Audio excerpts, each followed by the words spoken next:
Naquela noite de domingo em São Paulo, o cheiro de churrasco ainda enchia a casa quando Ricardo levantou a taça. Ao lado dele estava Bruna, vestida de vermelho, sorrindo como se já fosse dona de tudo. A família inteira aplaudiu. "Minha noiva!" ele anunciou, orgulhoso. Dona Celeste gritou de alegria, dizendo que finalmente o filho tinha feito um upgrade. Risadas, brindes, aplausos. Mas na porta da cozinha estava Marina Alves, segurando uma jarra de água em silêncio. A mulher que cozinhou por 8 anos para aquela família agora parecia invisível dentro da própria casa. O que ninguém naquela mesa sabia era que poucas horas antes, uma revista de negócios tinha acabado de publicar uma notícia que mudaria tudo. Antes de continuar essa história, me diga nos comentários: você já foi subestimado por alguém? Porque o que aconteceu naquela mesa, naquela noite, faria todos ali se arrependerem para sempre. Depois daquele anúncio no jantar, a casa continuou cheia de risadas. Mas nenhuma delas era para Marina. Ela voltou para a cozinha como fazia há anos. Pegou os pratos, recolheu talheres, limpou a mesa. Seus movimentos eram calmos, quase automáticos. Quem olhasse de fora pensaria que era apenas uma mulher acostumada à rotina. Mas não era rotina. Era invisibilidade. Dona Celeste apareceu na porta da cozinha com o copo de vinho na mão. "Marina, querida, pode trazer mais pão de queijo?" perguntou com um sorriso que nunca chegava aos olhos. Marina assentiu. Enquanto colocava os pães no prato, ouviu Dona Celeste falar na sala. "Agora sim, meu filho encontrou uma mulher de verdade." Risos. Patrícia, a irmã de Ricardo, respondeu logo depois. "Oh, Bruna tem presença. Não fica escondida igual algumas pessoas." Mais risadas. Marina continuou trabalhando como se não tivesse ouvido nada. Ela já conhecia aquele tipo de comentário. O que doía não era a crítica. Era o costume. O costume de ser ignorada. O costume de ser tratada como alguém que estava ali apenas para servir. Quando voltou para a sala com o prato, Bruna estava sentada na cadeira que sempre foi de Marina, ao lado de Ricardo. O braço dele descansava naturalmente na cintura da amante, como se aquilo fosse normal.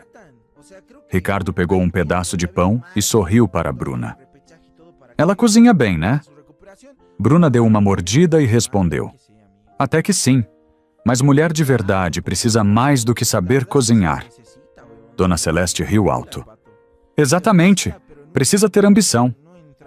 Os olhos de Marina passaram pela mesa. 7 anos. Os 7 anos cozinhando aquele mesmo jantar de domingo. 7 anos ouvindo comentários parecidos. Ricardo olhou para Marina apenas por um segundo. "Você pode trazer mais cerveja?" disse ele. "Sem, por favor." Sem olhar direito. Marina virou e foi até a geladeira. Quando voltou, ouviu outra frase. Dessa vez foi de Patrícia. "Ricardo sempre foi um homem grande demais para uma vida pequena." Ela levantou a taça e completou. Agora sim ele encontrou alguém do tamanho dele. Bruna levantou a taça também. Ricardo sorriu orgulhoso. Marina ficou parada alguns segundos segurando as garrafas. Naquele momento, algo dentro dela mudou. Não foi raiva. Não foi tristeza. Foi clareza. Ela percebeu uma coisa simples. Ninguém naquela mesa queria realmente saber quem ela era. Eles tinham decidido quem ela era. E isso era suficiente para eles. E Ricardo voltou a falar, agora olhando para Bruna. "Depois do divórcio, vamos fazer uma festa grande. Talvez no litoral. Ou em Búzios." Bruna sorriu. "Adoro Búzios." Dona Celeste bateu palmas animada. "Essa sim sabe viver." Marina colocou as cervejas na mesa. Ninguém agradeceu. Ela voltou para a cozinha novamente. Encostou as mãos na pia e respirou fundo. No bolso do avental, o celular vibrou. Uma notificação. Ela olhou para a tela. Era de um site de notícias econômicas. A matéria que ela estava esperando. Durante 90 dias. A manchete ainda não estava completa, Apenas uma prévia. Mas o nome estava lá. Marina Alves. Ela ficou olhando para a tela alguns segundos. Na sala, Ricardo estava rindo alto. Bruna contava uma história exagerada. Dona Celeste falava sobre casamento. Patrícia já planejava a festa. O todos celebrando um futuro que acreditavam entender. Marina desligou a tela do celular. Guardou no bolso. Respirou fundo mais uma vez. E voltou para a sala com outra jarra de água. Porque às vezes, o momento mais poderoso de uma história é justamente quando ninguém percebe que ela já começou a mudar. Naquela noite, depois que todos foram embora, a casa finalmente ficou em silêncio. Ricardo saiu com Bruna dizendo que precisava resolver algumas coisas. Dona Celeste e Patrícia também foram embora, ainda rindo e falando sobre o futuro casamento. Marina ficou sozinha. Ela lavou os últimos pratos devagar. Secou a mesa. Apagou as luzes da sala. Tudo parecia igual. Mas dentro dela, algo já não era mais o mesmo. Quando terminou, Marina subiu para o quarto de hóspedes, o único espaço da casa que ainda parecia realmente seu. Sentou-se na cama e tirou do bolso o celular que havia vibrado mais cedo. A notificação ainda estava lá. Mas antes de abrir a notícia, seus olhos foram para outra coisa. O pequeno pingente de prata que sempre carregava no pescoço. Ela segurou o objeto entre os dedos. E pela primeira vez naquela noite, pensou na mulher que tinha mudado sua vida anos antes. Dona Lúcia, sua avó. 15 anos atrás, Marina ainda era uma adolescente em uma pequena cidade perto de Salvador, na Bahia. A casa era simples, paredes antigas, mesa de madeira no centro da cozinha.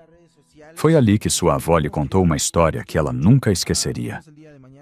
Na nossa família, disse Dona Lúcia naquela época, mexendo uma panela no fogão, as mulheres aprendem uma coisa cedo. Marina perguntou curiosa. Que coisa, vó?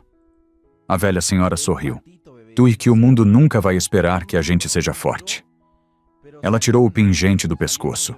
Era antigo, pesado. O metal já tinha marcas do tempo. Esse pingente pertenceu à sua bisavó, explicou.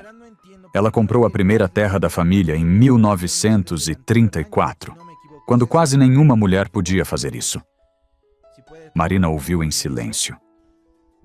Ela não gritava, não brigava, não tentava provar nada para ninguém. Dona Lúcia colocou o pingente nas mãos da neta. Ela simplesmente fazia. Anos depois, quando Dona Lúcia morreu, Marina recebeu uma ligação do advogado da família. Ela imaginava herdar apenas lembranças, mas estava enganada. A avó havia deixado para ela uma fazenda de cacau e um conjunto antigo de investimentos que ninguém da família lembrava mais. Quando os documentos foram avaliados, o valor total surpreendeu até os advogados. 18 milhões de reais. Na época, Marina estava terminando seu MBA em finanças. E foi naquele momento que ela tomou uma decisão silenciosa. Ela não contou nada para Ricardo. Não contou para ninguém. Porque, no fundo, uma voz dentro dela, a mesma voz de sua avó, dizia que aquele dinheiro tinha um propósito maior. Poucos meses depois, Marina descobriu algo importante. Uma grande empresa imobiliária chamada Horizonte Urbano estava enfrentando uma tentativa agressiva de aquisição. Os acionistas estavam desesperados, procurando investidores capazes de comprar grandes blocos de ações.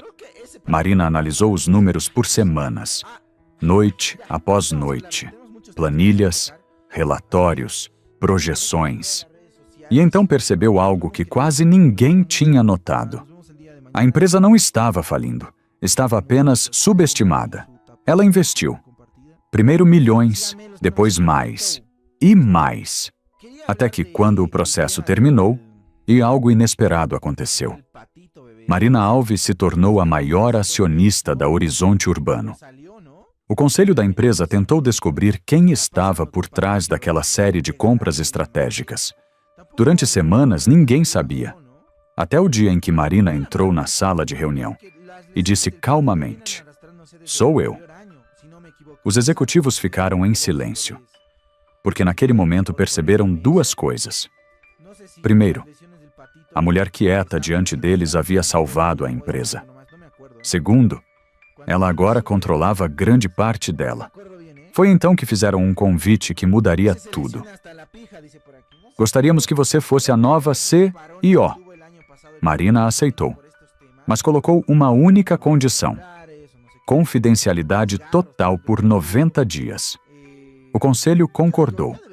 E assim, enquanto em casa ela continuava sendo tratada como invisível. No mundo dos negócios, ela havia acabado de se tornar a mulher mais poderosa daquela empresa. E ninguém naquela mesa de domingo fazia a menor ideia disso. Na manhã seguinte àquele domingo, Marina acordou antes do sol nascer. A casa ainda estava silenciosa. Ricardo não havia voltado para o quarto. Ela já sabia onde ele tinha passado a noite. Mesmo assim, levantou-se, tomou um café simples e saiu para o trabalho como fazia todos os dias. Mas o lugar para onde ela ia não era um escritório comum. No centro financeiro de São Paulo, um prédio de vidro refletia o nascer do sol. No último andar, ficava a sede da Horizonte Urbano. Quando Marina entrou no prédio, tudo mudou. Bom dia, doutora Marina. Bom dia, CEO. Reunião do conselho às 9, senhora. Ali, ninguém a ignorava. Secretárias se levantavam. Diretores a cumprimentavam com respeito. Assistentes organizavam agendas que envolviam decisões de bilhões de reais. Na sala de reuniões, uma mesa enorme já estava preparada. 12 executivos aguardavam. Quando Marina entrou, todos ficaram de pé. Ela sentou na cadeira principal com calma. O diretor financeiro abriu a apresentação. Como a senhora pediu, revisamos o plano de expansão. Um mapa apareceu na tela. Novos empreendimentos em Rio de Janeiro, Curitiba e Fortaleza. Marina analisou tudo em silêncio. Depois falou apenas uma frase. Cancelem 2 projetos e invistam mais no Nordeste. Os executivos trocaram olhares. Tem certeza, doutora? Perguntou um deles. Marina assentiu. O crescimento urbano lá vai dobrar em 5 anos. O diretor financeiro respirou fundo. Isso significa um investimento adicional de 12 bilhões de reais. Marina respondeu sem hesitar. Então preparem os contratos. A decisão foi aceita imediatamente, porque todos naquela sala sabiam uma coisa. Marina raramente falava muito, mas quando falava, estava certa. A reunião terminou quase 2 horas depois. Enquanto os executivos saíam, o presidente do conselho ficou para trás. Ele se aproximou da mesa. Você está lidando bem com tudo? Perguntou. Marina entendeu o que ele queria dizer. Ele sabia que ela estava passando por um divórcio. Ela respondeu calmamente. Estou. O homem assentiu. Dentro de algumas semanas, o período de confidencialidade termina. Ele fez uma pausa. Quando o Brasil descobrir quem realmente comanda esta empresa, muita gente vai se surpreender. Marina apenas respondeu. Algumas pessoas mais do que outras. Naquela tarde, ela assinou contratos que mudariam o valor de bairros inteiros em 3 cidades. No final do dia, entrou no carro oficial da empresa. O motorista perguntou: Para casa, senhora? Marina olhou pela janela alguns segundos. Sim. O trânsito de São Paulo estava pesado quando chegaram. A casa parecia exatamente igual. Luzes acesas, música alta, risos. Quando Marina entrou, encontrou Bruna na sala usando uma das suas taças de vinho. Ricardo estava sentado ao lado dela. Dona Celeste também estava lá. Patrícia ria no sofá. Era como se Marina fosse uma visitante em sua própria casa. Ricardo olhou para ela rapidamente. Você demorou. Nenhuma pergunta sobre o trabalho. Ou nenhuma curiosidade. Bruna olhou Marina de cima a baixo e comentou: Você trabalha muito, né? Marina respondeu apenas: Um pouco. Dona Celeste virou o vinho na taça e disse: Uma mulher deveria focar mais na família. Patrícia completou: especialmente quando o casamento já não anda tão bem. Bruna sorriu. Ricardo não disse nada. Marina colocou a bolsa na mesa e caminhou até a cozinha. Enquanto pegava um copo de água, ouviu Bruna dizer na sala: "Quando eu e Ricardo nos casarmos, quero mudar algumas coisas nesta casa." Risos novamente. Marina ficou parada alguns segundos. Depois bebeu a água devagar. Na empresa, ela controlava bilhões. Mas ali, era tratada como se não tivesse valor nenhum. Só que havia um detalhe que ninguém naquela sala sabia. Faltavam apenas algumas semanas. Algumas semanas para o segredo que Marina carregava mudar completamente o destino de todos naquela casa. Alguns dias depois daquele jantar constrangedor, a tensão dentro da casa se tornou impossível de ignorar. Bruna já não aparecia apenas de vez em quando. Ela estava lá quase todas as noites. Sentava no sofá, bebia vinho com Dona Celeste, ria alto com Patrícia e agia como se a casa já fosse dela. Ricardo parecia confortável com aquilo. Na verdade, parecia aliviado, como se finalmente tivesse substituído algo que nunca quis de verdade. Uma noite, quando Marina chegou do trabalho, encontrou algo que fez seu coração parar por um segundo. Bruna estava no quarto do casal. Não estava apenas lá dentro. Ela estava mexendo no armário de Marina. Segurava um vestido elegante nas mãos. "Você precisa de alguma coisa?" perguntou Marina calmamente. E Bruna virou devagar. O sorriso dela era provocador. "Ricardo disse que eu podia escolher algumas coisas." Ela passou a mão pelo tecido do vestido. "Ele disse que você quase nunca usa roupas bonitas." Marina não respondeu. Mas então seus olhos pararam em algo que Bruna usava no pescoço. Um colar dourado. O colar que Ricardo havia dado a Marina no dia do casamento. "Esse colar é meu", disse Marina. Bruna tocou o pingente com os dedos. "Era." Ela sorriu.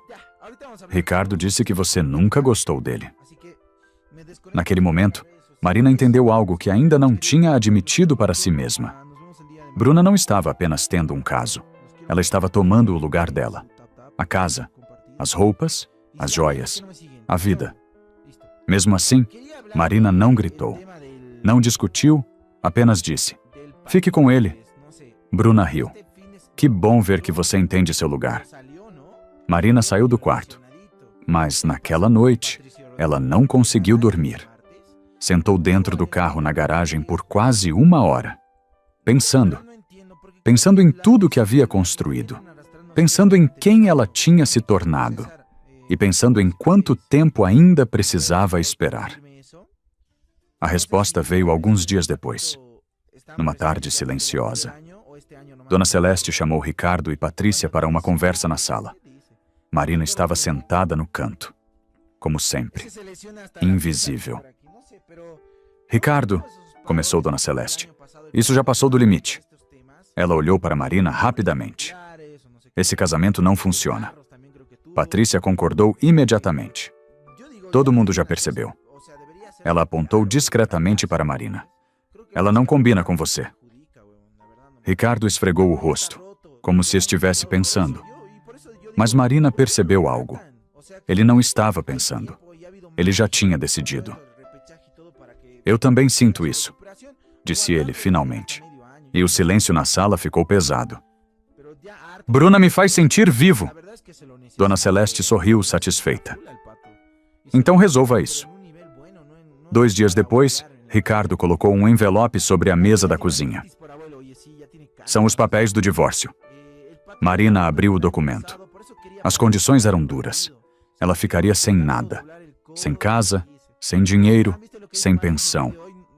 Ricardo cruzou os braços. "Você nunca contribuiu muito mesmo."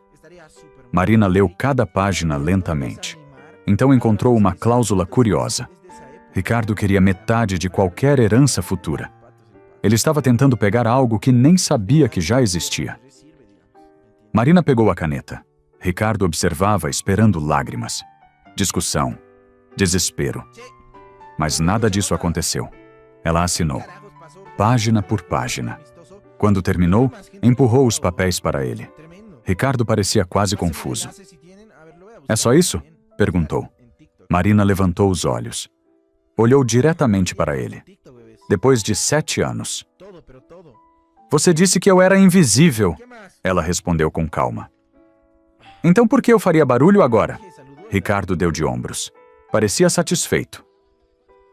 Bruna e eu vamos fazer uma festa de noivado em breve. Ele sorriu. Você pode aparecer se quiser. Marina não respondeu. Subiu as escadas, pegou uma pequena mala e se mudou para o quarto de hóspedes.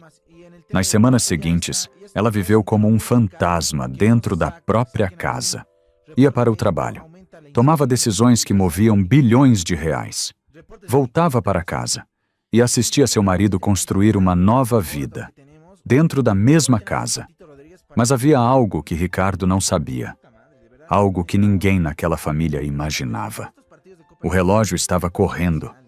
E faltavam poucos dias para o mundo descobrir quem Marina Alves realmente era. E o domingo chegou mais rápido do que Marina esperava. Era o mesmo tipo de domingo que ela conhecia há anos. Cheiro de comida na cozinha. Copos de vinho sobre a mesa. Risos vindos da sala. Mas aquela noite não era igual às outras. Marina sabia disso. Ela chegou na casa exatamente às 7 da noite. Usava jeans simples e um suéter claro. Nada chamativo. O pequeno pingente de prata estava visível em seu pescoço. Candace, ou melhor, Bruna, abriu a porta. Vestia um vestido caro e sorria com arrogância. Você veio mesmo, disse ela, surpresa. Marina entregou 2 garrafas de vinho. Não perderia essa noite. Bruna pegou as garrafas e riu. Que gentil. Quando Marina entrou na sala, viu a decoração. Balões, flores. Um bolo grande no centro da mesa. No bolo estava escrito: Parabéns, Ricardo e Bruna. Dona Celeste estava na cozinha conversando animadamente com Patrícia. Quando viu Marina, levantou as sobrancelhas. Não achei que você teria coragem de aparecer. Marina respondeu apenas: É uma noite importante. Ricardo estava perto da lareira. Parecia mais animado do que Marina tinha visto em meses. Ele levantou a taça. Todos sentados, disse ele. A mesa ficou cheia rapidamente. Pratos servidos, taças levantadas. E então Ricardo ficou de pé. Ele puxou Bruna pela cintura. Tenho uma notícia. Todos já sabiam, mas fingiram surpresa.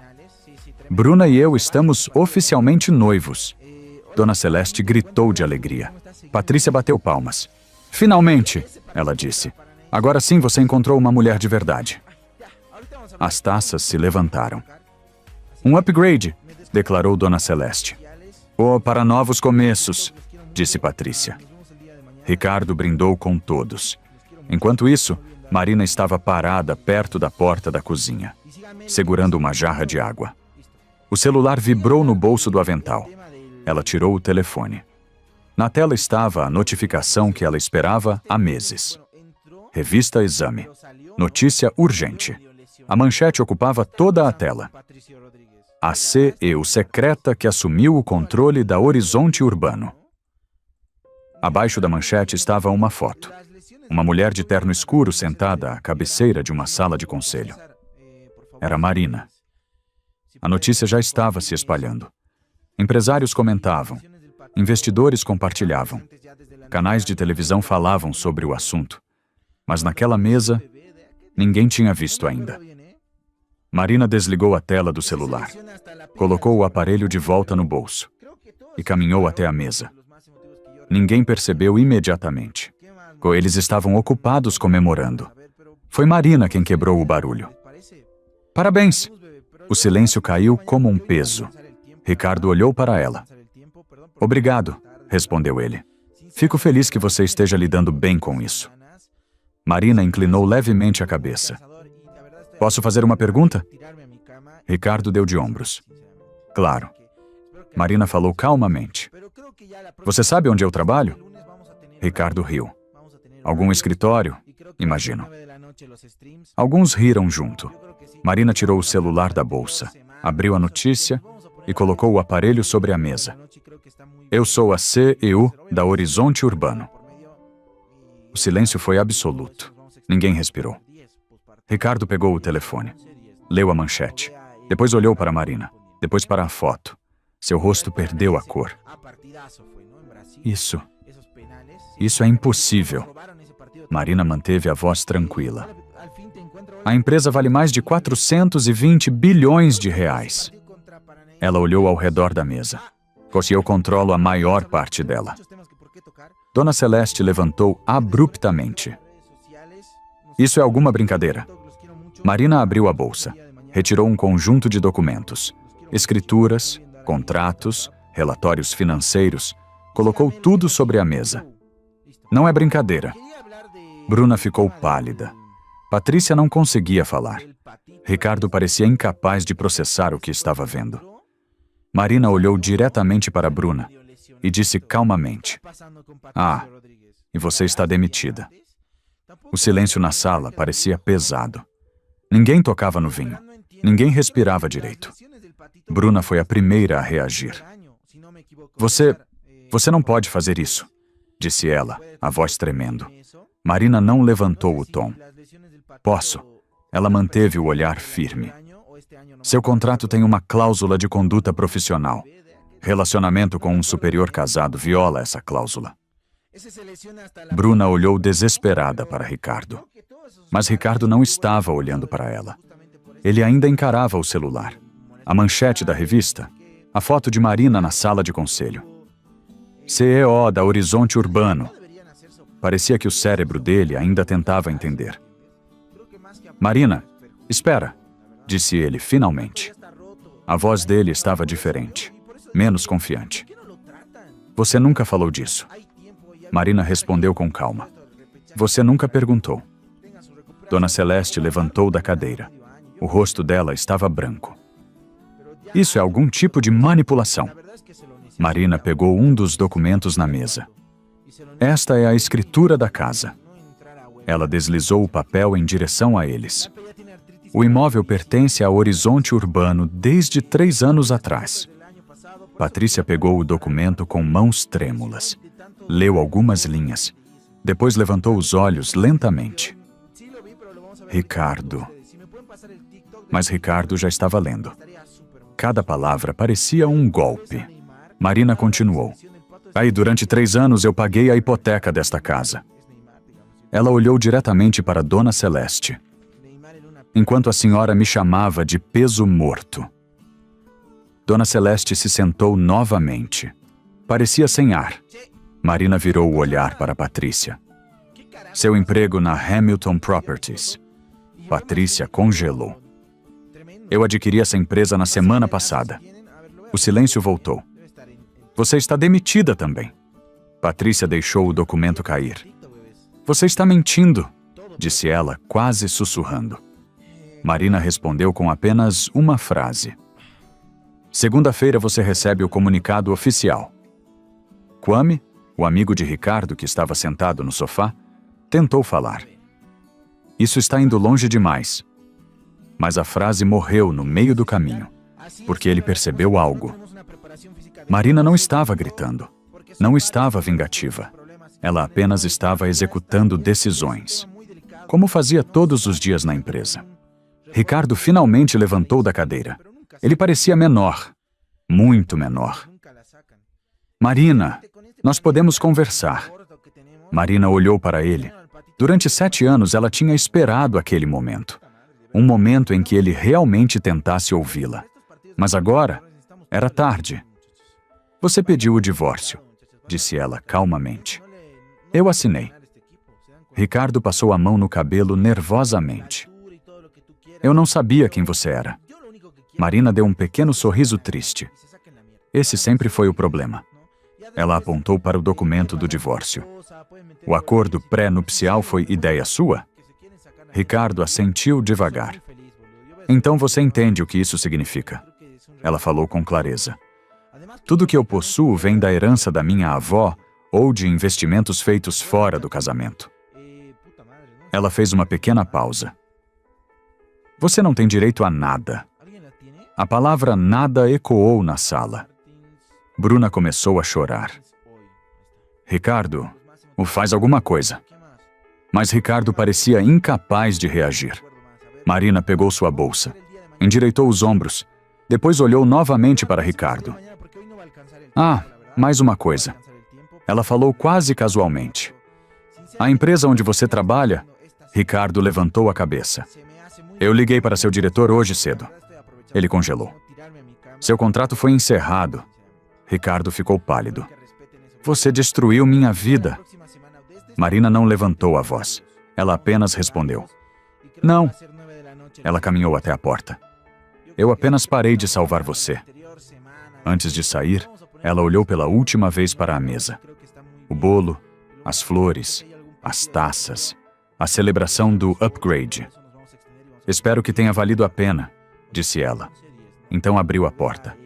Do lado de fora, um carro preto já estava esperando. O motorista abriu a porta para ela. Para onde, senhora Marina? Ela entrou calmamente. E olhou pela última vez para a casa. A casa onde havia sido invisível por...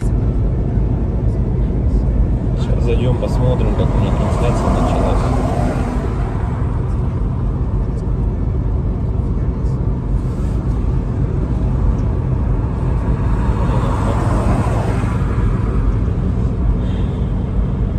Если вот рассматривать, я говорю, задумываясь о том, что прожитые типа 30 лет, так смотришь на многих людей, которые сейчас, соответственно, живут, которым в районе 30, которые уже потеряли вообще вкус к жизни, да, радость какую-то от жизни. Таких, причем, кстати, становится все больше и больше.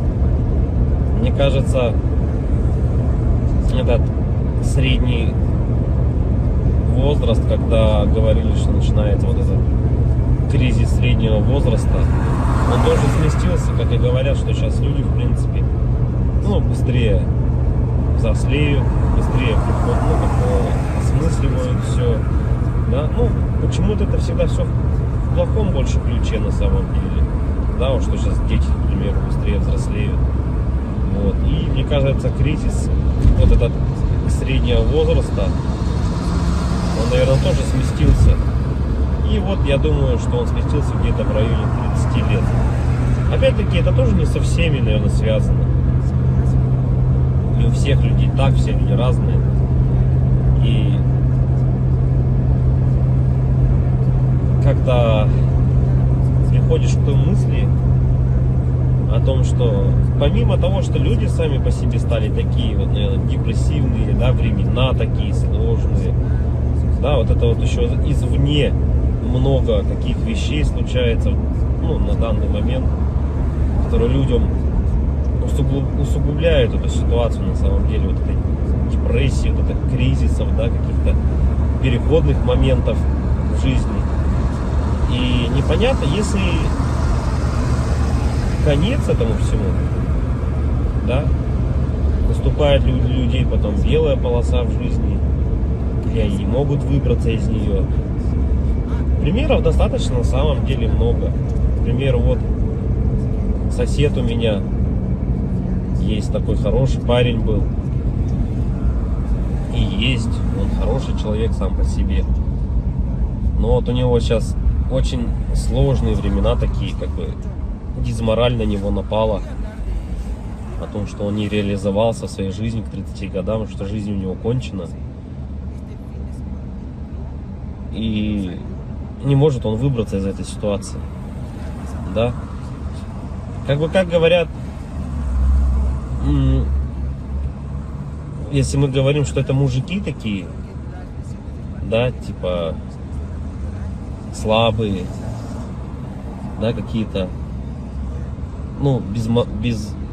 безморальные, как бы такие вот, что в основном это случается, наверное, зачастую, может быть, это у мужиков случается в этом возрасте, такой кризис, наверное, да, каких-то неудач в своей жизни, не пришедших ни к чему достойному и хорошему.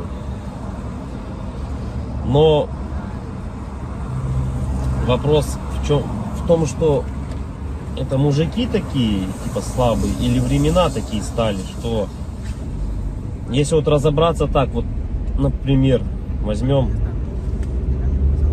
даже с древних времен, когда человеку нужно было добывать пищу самому, да, там убивать мамонтов, мужику стоило там сходить на охоту.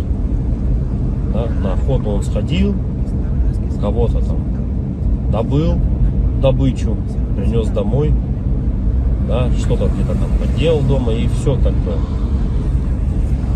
Ну и это возможно как работа тоже на ежедневной основе, да, была. И как бы мужик в то время считался, но еще воином были, они воинами были, не воевали, да. В любом случае это все такая в основном физическая была работа, типа стратегии именно добычи пищи какой-то себе. Ну, тут вот требовалось, возможно, какое-то знание, да, тут я не спорю. Но в основном это была физическая работа. Если взять, к примеру, не такие далекие времена, когда там люди вот только выходили из пещер, да, взять даже, допустим, 50 лет назад, 100 лет назад, да, когда люди работали на заводах, и что тогда считалось именно мужиком, да, таким. Разница была, наверное, с нынешними временами в том, что если ты работал, к примеру, на заводе на каком-то, то тебе было этого всего достаточно. То есть ты уходил на завод, отработал свое время, да, пришел домой, какие-то тоже там, может, домашние дела, и этого тебе было достаточно на самом деле. Как бы и все, и заключалась вся суть именно мужчин, ну вот, как бы устроиться главное на завод и работать физически, опять-таки, да, получить какое-то образование, так, ну, как бы среднеспециальное, к примеру, да, какой-нибудь токарь, идти на завод, отработать там 8-12 часов, это не легкая работа, я не спорю тоже с этим, но опять-таки этого зато было достаточно. Человек уходил, он отрабатывал там 12 часов и понимал, что ему будет всего достаточно. Ради этого и была, наверное, главная и основная мотивация. Да? И если перенесемся мы, наверное, в наше время уже, сейчас, на данный момент, то есть люди просто не знают на самом деле, как заработать. Как получить жилье, как получить новый автомобиль. То есть способов получения данного результата его нету как такового. Это говоря о том, что ты будешь ходить на работу по 8, по 12 часов, допустим, сутками там работать, да, ты не заработаешь на машину, заработаешь ты на нее через 5 лет, если ты там не будешь ни пить, ни есть, как бы, да. Ну ладно, если вообще не тратить деньги, ты заработаешь год. Ну такого же невозможно, это же только где-то в сказках. С учетом нынешних трат, то есть даже при зарплате какой-то средней, там 100 тысяч рублей, ну где-то 60, где-то 70, где-то 80. Возьмем от 60, наверное, до 120. То есть, к примеру, достижение результата такой, как, к примеру, квартира, недвижка какая-то своя, это кредиты, ипотеки. То есть вот здесь и сейчас ты берешь. И залазя все глубже и глубже, то есть, как сказать, взял ты, к примеру, себе недвижимость, да, в ипотеку, пусть она будет так. Помимо тех трат, к примеру, помимо этой ипотеки, там, ремонт и так далее, тебе за эти 20 лет нужно и телефоны менять, и одежду менять, и так далее, там, кушать надо. Машины также в этот же момент менять тебе надо. И то есть это кабала на самом деле такая, она дизморальная. И к чему это все? Что же значит мужик в наше время, который ходит на завод, работает 12 часов, а денег у него все равно нету. Как бы добычу он принести уже не может, да?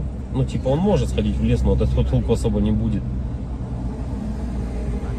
И, наверное, сам интернет во-первых, расфорсил вот это вот все, то, что люди должны зарабатывать какие-то миллионы. Они должны зарабатывать. Это было бы шикарно, если бы каждый зарабатывал. Но каждый по своей сути не может столько зарабатывать, да, потому что не хватит денег, чтобы каждый. А может их и хватит, но никто никому не даст так зарабатывать. И вот возвращаясь, к примеру, к тому, что какая зарплата? Ну, 1300, наверное, должна быть в наше время, чтобы как бы себя, наверное, обеспечивать, да? Хорошо. Одному. И кто же тогда мужик в наше время? Типа, что он должен делать? Что он должен выполнять? Как бы, если он ходит на работу, но смысла от этого нету. Ну, как бы он есть, да, у тебя какой-то идет доход, но если его недостаточно. Смотришь другие профессии, другую работу, да,